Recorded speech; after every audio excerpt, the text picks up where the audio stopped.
Good morning, good afternoon, good evening, wherever you are in the world. A very warm welcome to Silver Tent TV. I'm your host, Siobhan Riordan, and together with my dog, we're delighted to be joined today by Carol Lee, nutritional therapist and kinesiologist. A very warm welcome to you, Carol. Hi, everybody. So Carol and I are carrying on a conversation that we began in our last show, where we were looking at, we were spilling our guts on the gut. We were looking at the significance and the power of the gut as a way of building our health and sustaining our health, and its significant role in the body, around the immune system, and around that dynamic, vibrant vitality that we all long for in our health. Carol and I are members of the Silver Tent, which is a global online community for women over 50. The tent's there to support women to realise those dreams that have yet to be realised in the autumn and winter of our lives. And it's also to work as a platform to share our wisdom out in the world. And Carol and I have been having a long conversation about food as medicine and the healing power of food. So we began last time and we were looking at the biome, which is that kind of ecosystem that lives in our gut that either promotes health or can seriously damage health. And we were looking at the biotics, which is the living organisms that feed that make up that ecosystem. And we talked about some of the pre and probiotics that help to feed those healthy bacteria and support that that growth of health. And today we're going to start looking at some of the things that are not good for our gut, that actually feed the ill health and the disease that so many of our bodies and so many of the people across the world are plagued with. So Carol, let's start to talk about that. What do we need to really understand about what is unhealthy for our gut? Yeah. So the food we eat is either going to feed the good bacteria or it's going to feed the unhealthy bacteria. So when we're looking at changing our gut health, the focus is firstly on adding good stuff in, but also minimizing what you're putting in that's going to nourish the bad bacteria. And the main thing that makes the bad bacteria flourish in the gut is sugar and processed carbohydrates. And I think what we're learning more and more is that sugar and processed carbs are the root of our ill health, the ill health of the Western world, really, because, processed carbs and sugar are now in everything. And I think the challenge is discovering what we mean by processed carbs and sugar, because I think there's a lot of confusion. Yeah, and I mentioned that statistic, and I'm going to say it again. Here in the UK, over 1 million people visit their general practitioner each day. So there is something deeply unhealthy about the British population, and we can see that multiplied across the Western world, and especially in the United States with the growth of obesity, diabetes, cancers, many of which science is beginning to show us can be traced back to that gut health. Yeah. I mean, as I said in the last time, and I'll repeat this again, our gut is like the soil of our body. It's a bit like that idea of a compost heap, a compost heap that has the right amount of greens and browns in it, healthy and unhealthy bacteria, has a good proportion of each. That is the body that will then thrive, because there is no such thing really as bad bacteria. It's just bad bacteria that has been allowed to flourish and get out of hand. So yeah. So let's go to this thing of sugars, which you and I have been in conversation and dialogue now, I think, for about 18 months, isn't it? Yeah, and I still struggle to get my head around, is this a sugar, is this a carbohydrate? So yeah, let's explore them a bit. Okay, so the key thing to remember in terms of looking at sugar and processed carbs is the word processed. Because things like fruit, which is naturally sweet and does contain fructose, which is nature's sugar, that is actually quite healthy for you. You know, it's a way of getting good energy, quick energy in the body, and it has the fibre in that actually nourishes the good bacteria. So whole fruit is a really good way of helping your good bacteria to flourish.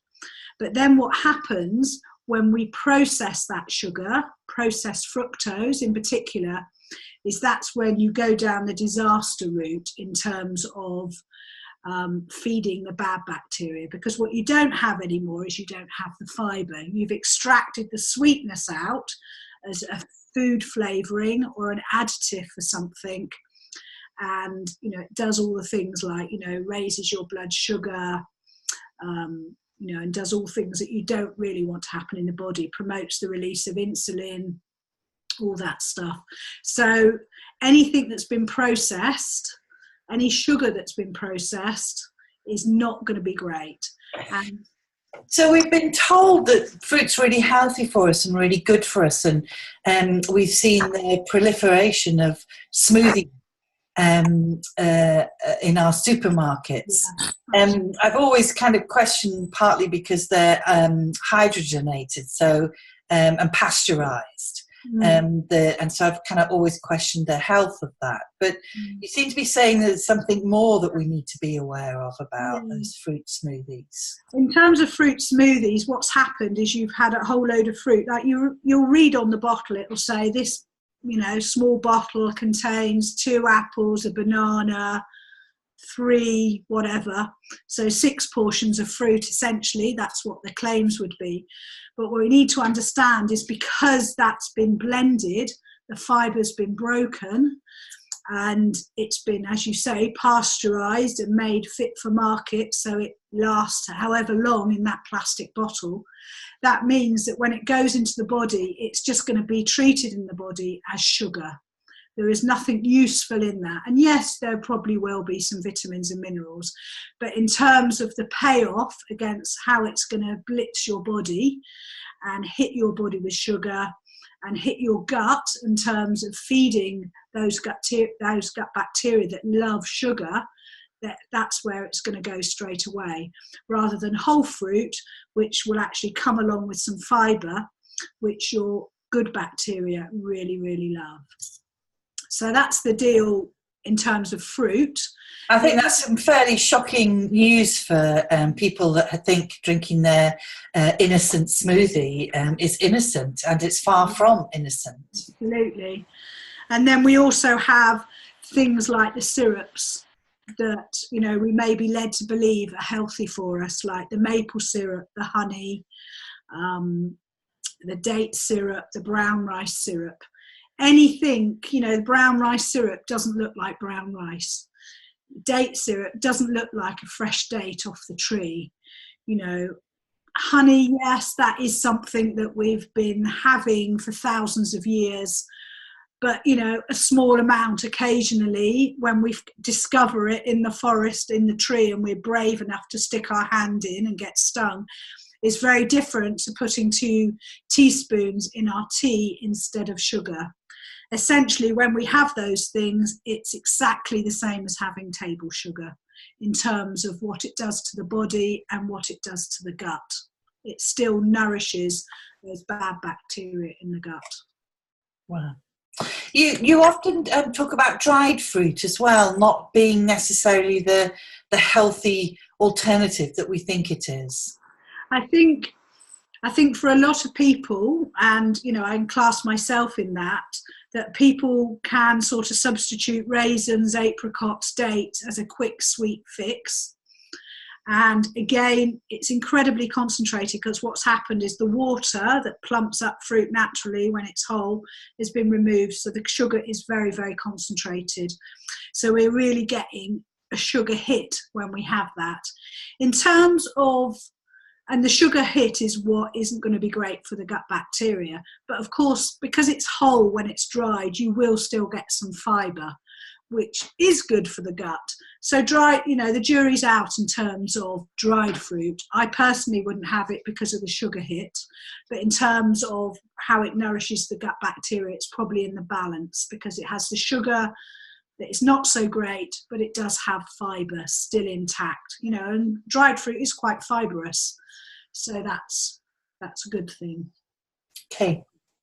So let's move on from sugar, shall we now, and start to look at that thing of processed carbs. Yeah, processed carbs. So what are processed carbs? So these are carbohydrates that don't resemble how they were, how Mother Nature created them. So in terms of, carbohydrates would be things like potatoes, some of the starchy squashes, sweet potatoes, all the wheat and all the grain products, so wheat, barley, anything that's been processed in any way that doesn't resemble the whole grain or the whole vegetable, that has had something done to it to, make it last longer for the food industry, basically, and then it's dressed up with flavourings and other such things.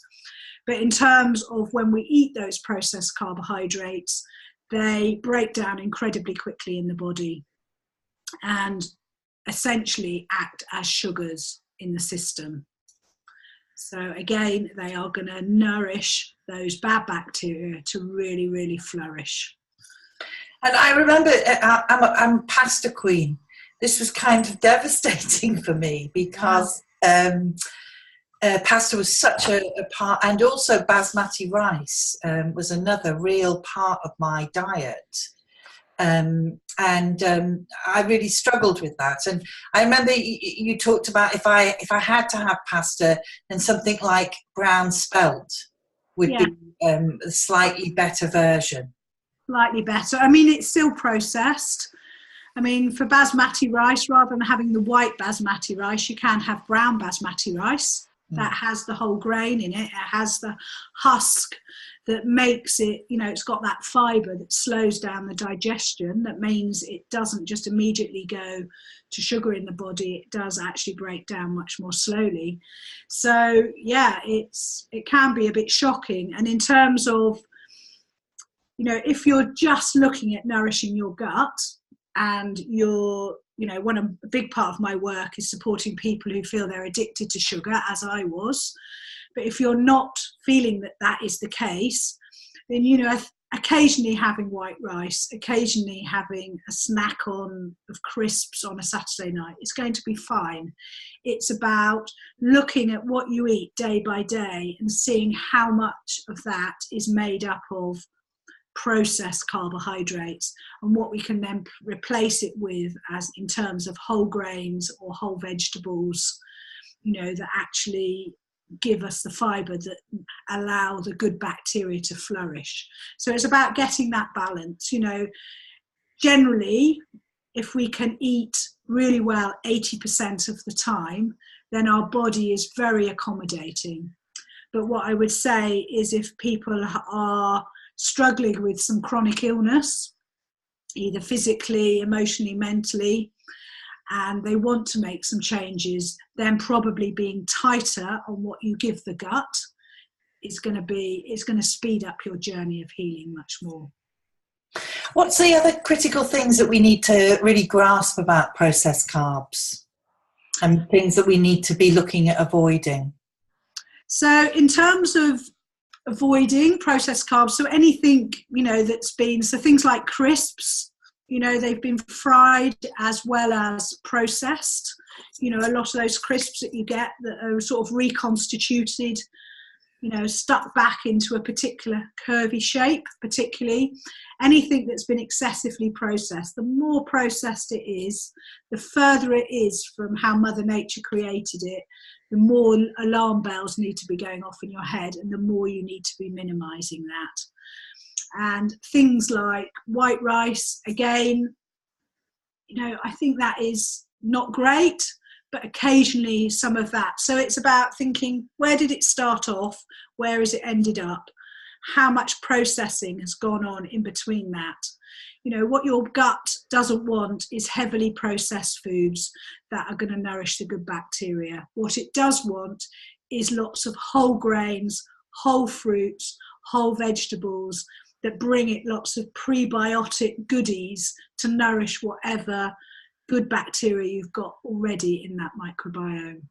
Yeah, one of the things in understanding about pre and probiotics, I've switched to pearl barley being my kind of go-to grain now. So do you mean pot barley? Because there's Yes. a difference between pearl barley and pot barley. Okay. So pearl barley, it's called pearl because it's white. It's a bit like the same equivalent as white rice. And then you have pot barley, which actually has a husk on it. Yeah, so it's the one with the husk. Yes, so that is fantastic. And that with barley, it gets that lovely creamy thickening. When you cook it, it really thickens, doesn't it? It does. That is the wonderful prebiotic quality that you want to have. So, it's that, because most people didn't even know there was such a thing as pot barley. They thought pearl barley was whole barley, but it's not actually. If you look at it, it's actually very different. Right. So, it's lovely. You can use it instead of rice to make a really nice risotto or something. Or easy just to throw in a stew. Wonderful. I love it. And I often refer in my head when I'm trying to remember the teaching about understanding processed carbs, and if you talked about the ice cube on the patio. Do you want to share that metaphor? I think it's very helpful. Yeah, this isn't my metaphor. I got this from somebody who I follow, who's a brain and cognitive scientist who talks about sugar addiction, and she describes the difference in how a whole grain and a processed grain reacts in the body. And she described it as being like an ice cube. So you'd have a big block of ice that you would put out on your patio on a hot summer's day, and slowly it would melt away, slowly. And as it melted away, it would evaporate in the sun. And she described this as being like a whole grain. So slowly it goes into the body receives it, and it slowly works away at digesting it. It has to go through all the fibre, and eventually it gets to the goodies in the middle, the glucose that gives us the energy. But it barely, raises our insulin levels because the digestion process is so slow. And then by contrast, you have processed carbs, which are the equivalent of smashing that big lump of ice into chippings and then throwing it out on your patio. And basically it melts and creates a big puddle and just floods the whole area because it melts straight away. And that is what is happening in the body when we have processed carbs. That sugar is just flooding the system, and our body has to react quickly to stop a catastrophe happening. So insulin is mobilized, to take all that excess sugar out of the blood. And also a lot of that sugar will then end up in the gut, nourishing all those unhealthy bacteria that need to be, are there going, yes, feed me. Well, so, yet again, I find that I've learned so much from you, and I've learned new things, and some of those teachings have been reinforced again. It's quite an intense journey, isn't it? Yeah, trying to unlearn all these foods that we've been taught are okay, when actually they're seriously damaging our body. Yes, and I think while we're talking about the gut, just as a way maybe of finishing, because I know time is tight, that so often when we have to remember that you've got those unhealthy microbiota in the gut. that love to be fed. They're living things. They need to be fed. And when we change our diet and start taking their food out of our diet, they are going to start screaming a bit. Mm. There is research to show that part of the cravings we feel when we stop having sugar is actually because those unhealthy bacteria are being starved. And they're screaming, feed me. You know, you go walk past the almond croissants, the chocolate counter and the smell, and, you know, they're wanting to be fed. And that really, really helped me to understand what cravings are all about, that it's actually, you know, the unhealthy bacteria communicating to the brain via, you know, the vagus nerve, sending all the way up, sending that information up to the brain, telling us to go and search out sweet food, processed carbs that are going to feed it. So I think it's really important to understand, you know, that could happen when you give up sugar and processed carbs. You know, those unhealthy bacteria aren't going to go down easily, you know. And, you know, I'm a living example. I'm one of your students, and I've certainly given up sugar. And I don't crave it now, and I'm able to walk past because we're being bombarded at the moment with all of the chocolate and the cakes and, you know, the festive season, but I don't have any desire for them. That's what amazes me. And now I eat fruit, whole fruit, in a way that I've never really had in my life. And what a sugar kick that gives me. It's sufficient. Absolutely. The taste of raspberries and nectarines, when that is the only sweetness you have, it's really precious. Wonderful, Carol. As always, it's been incredible talking to you. What a font of wisdom you really are, and I'm so glad that the Silver Tent is able to support you in sharing that wisdom with the world. I know that this is the second part of our conversation. We have a lot more conversations to have, and the next time we're going to be looking at that other brain in the body that we don't realise is a brain, which is the heart. Which is constantly adapting and learning in its environment, and ways that we can support the heart. Yeah. But in the meantime, thank you again for your time, for your wisdom, for your knowledge, and for your insight. And thank you for inviting me. As always, it's a pleasure. Thank you. This is Siobhan Riordan signing out. If the sun isn't shining in your skies, may it be shining in your heart. Good night, everyone. Bye-bye.